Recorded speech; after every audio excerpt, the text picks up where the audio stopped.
Visite du musée maritime.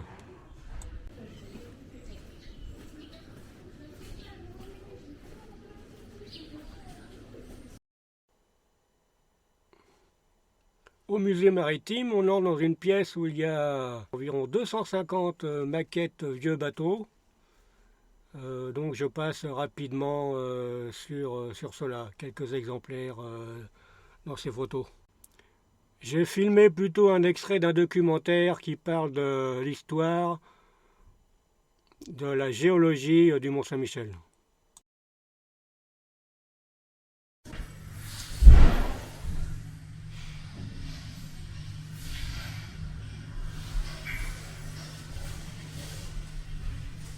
L'homme a aussi trouvé dans la baie un espace riche en ressources.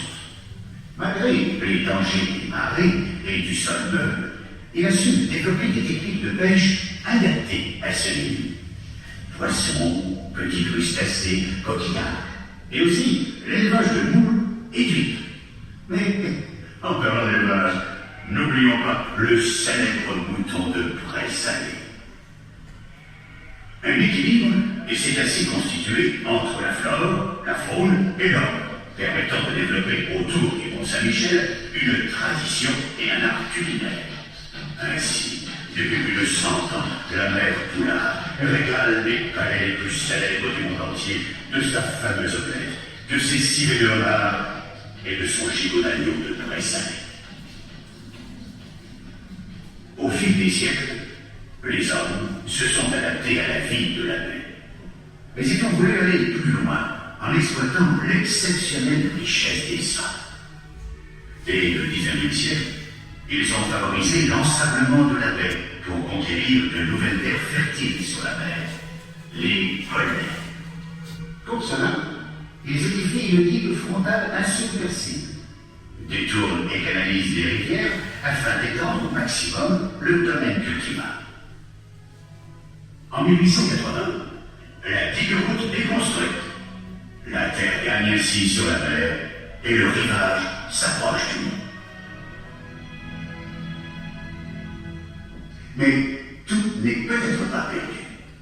Rejoignez Wavy sur le pont pour entendre la suite de cette histoire.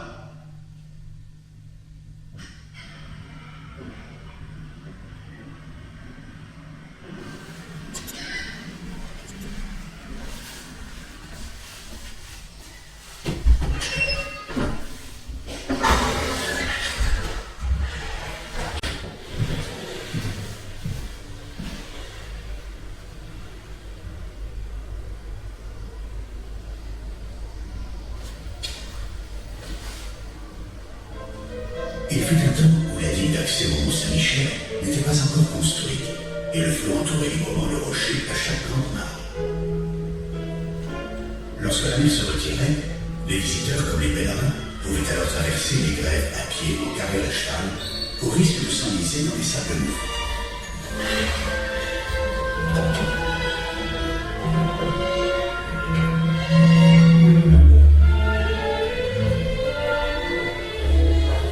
À cette époque, dans son auberge ouverte dès 1873, Annette Poulard cuisinait des graisses savoureuses pour les convives qui arrivaient de façon imprévisible au gré des marées et des saisons, parfois transis de froid, mais toujours affamés. Pour calmer les appétits aiguisés par les marins, elle eut alors l'idée de préparer un plat revigorant, une omelette à cette façon qui a par la suite fondé sa renommée mondiale.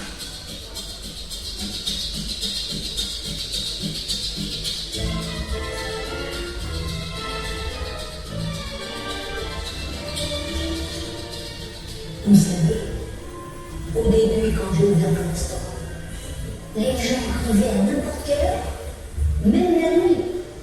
Ils attendaient que le marin se retire pour traverser les grèves. Et quelquefois, ils s'enlisaient avec leur maralotte. Dès qu'ils arrivaient l'estomac creusé par la mer, ils voulaient manger.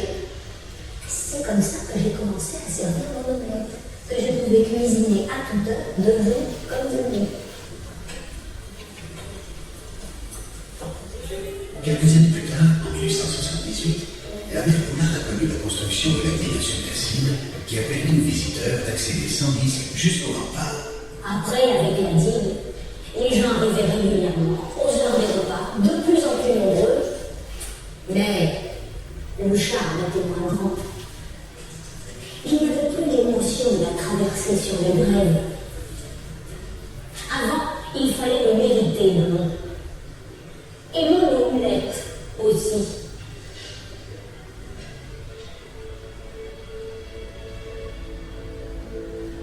Et oui, à cette époque, les hommes ont tout fait pour faciliter l'accès au Mont-Saint-Michel. Mais à la fin du XXe siècle, l'inquiétude grandit et des cris d'alarme sont lancés. Le site risque de perdre, à brève échéance, le caractère maritime qui lui donne à la fois toute son âme et son mystère. En effet, les sédiments qui se déposent en fond de baie rehaussent régulièrement le niveau des grèves et en conséquence, les Airbus se rapprochent chaque année un peu plus du rocher de l'Arcan. Voici un aperçu de la situation au fil du temps. Entre la fin du XIXe siècle et la fin du siècle dernier, les présalés ont régulièrement progressé de 20 hectares par an vers le Mont-Saint-Michel. Et vers les années 2020, si rien n'est fait, les moutons pourraient bien être au pied des remparts. Autre phénomène, les parquets en contrebas de la digue se sont aussi étendus progressivement pour accueillir des véhicules de plus en plus nombreux. Devant ce constat alarmant, un projet de grande envergure a été mis en place par l'État et les collectivités territoriales pour rétablir le caractère maritime du Mont-Saint-Michel. Après plusieurs années d'études, deux solutions majeures ont été retenues pour réduire les dépôts de sédiments. La création d'un nouveau barrage sur le Couesnon et le remplacement de l'actuelle digue par un pont passerelle. Le principe de fonctionnement du nouveau barrage est le suivant. Quand la marée arrive, les vannes se ferment et le niveau d'eau monte devant le barrage. Quelques instants avant la marée haute, les vannes s'ouvrent par le haut en permettant à l'eau de mer de se déverser dans le Couesnon. Cette technique permet d'éviter l'apport de sédiments marins dans la rivière. 1h30 plus tard, les niveaux sont équilibrés de part et d'autre du barrage. Les vannes se referment et la mer se retire. 6 heures après la pleine mer, cette immense masse additionnée des eaux fluviales est progressivement libérée pour assurer un effet de chasse soutenu pendant environ 1 heure. D'année en année, tout ce flot vient patiemment écouler les éléments. Et grâce au pont passerelle, il se répartit autour du mont en emportant avec lui les sédiments déposés par la marée. Résultat, les présadés ne viennent pas enseigner le rocher et la mer entoure librement le Mont-Saint-Michel. Laissons agir discrètement les forces de la nature et observons la transformation du paysage au fil des ans. En ce début du 3e millénaire, ce haut lieu de culture et de spiritualité retrouve toute sa sérénité et sa splendeur comme au temps des jeunes années de la mer Poudlard. Cependant, les visiteurs accèdent facilement à la merveille de l'Occident, sans crainte des risques d'enlisement et quelle que soit la hauteur de la marée. Ils peuvent ainsi apprécier pleinement la découverte de l'un des plus beaux paysages du monde.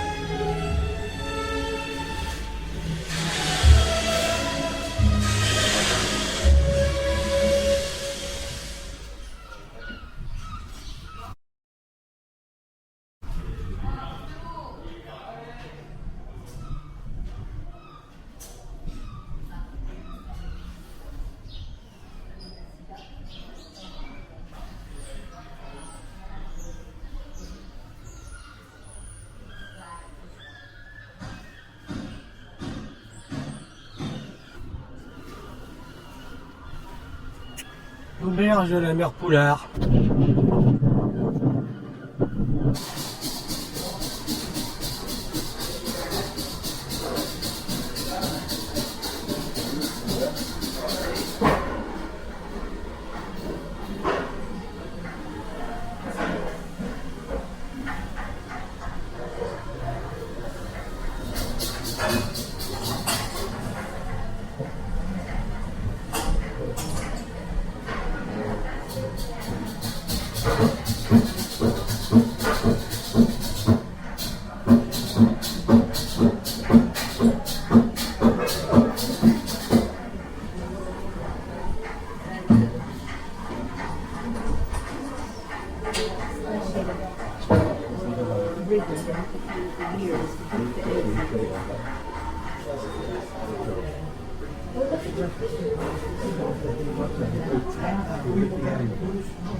Jean, c'est pour les personnes.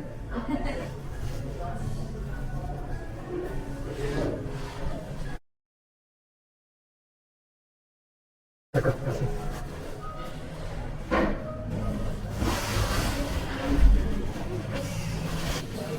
Pardon.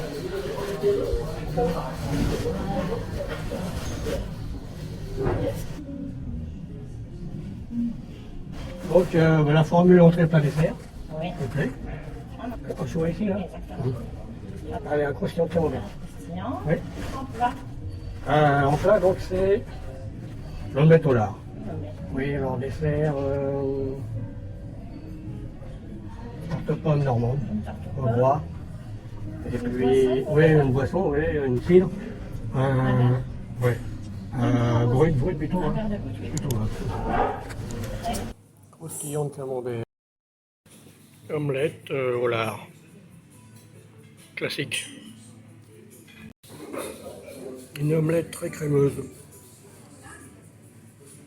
Voilà, petite pomme de terre, champignons. C'est particulier. Très particulier en effet, car c'était à la fois très crémeux, mais bourratif pendant et après. Le dessert tarte normande classique, plus un café gourmand.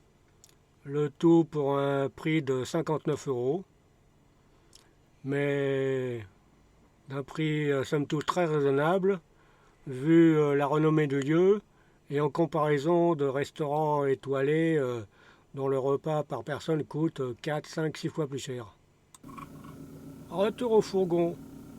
Et comme vous pouvez le voir, les véhicules ne sont pas des camping-cars mais des voitures particulières. En effet, pour cette dernière journée au Mont, j'ai décidé, un fourgon à gauche là, aménagé d'ailleurs, j'avais décidé de me garer en voiture plutôt, car pour gagner un petit peu, faire une petite économie, 10 € au lieu de 14 € pour 6 heures.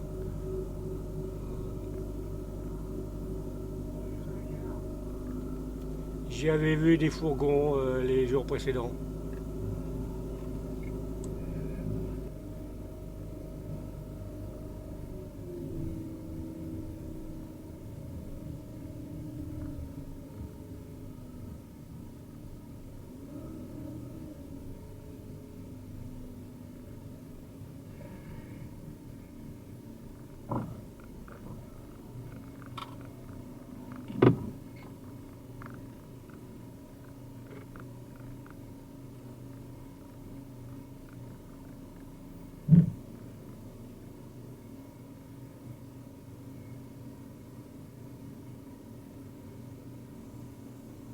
Oh oh!